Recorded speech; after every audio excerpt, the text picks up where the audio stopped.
O hayan, naihanda na po natin yung ating mga gagamitin ng ingredients. Ayan po ang itsura nila. Ganyan ang ating pagkaka-prepare. Ayan, inuna po natin yung karne.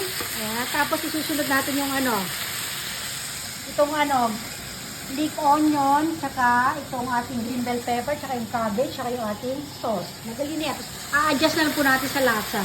Ito yung karne, yan, lalagyan natin sa gitna, yung bali ginilid-gilid yung mga karne, para dito tayo sa gitna ng leek onion, tsaka itong green bell pepper, ha? O, nung naghiwa-hiwalay na yung leek onion, inilagay ko na po yung ating green bell pepper.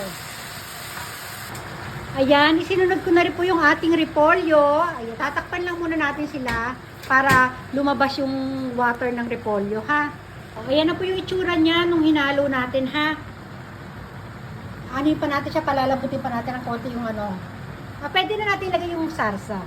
O, ayan na po yung sarsa, nailagay ko ng sarsa. Halo-haloin natin kasi lalabas pa dyan yung water ng repolyo. Ano siya yung lasa niya sa Pilipinas? Para siyang guys, para siyang medyo manamis-namis na maalat-alat, para siyang may oyster sauce na may toyo. Ayan o.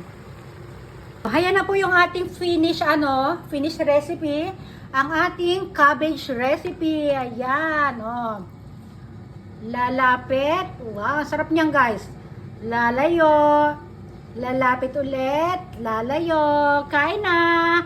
Happy lunch everyone. Happy Saturday lunch.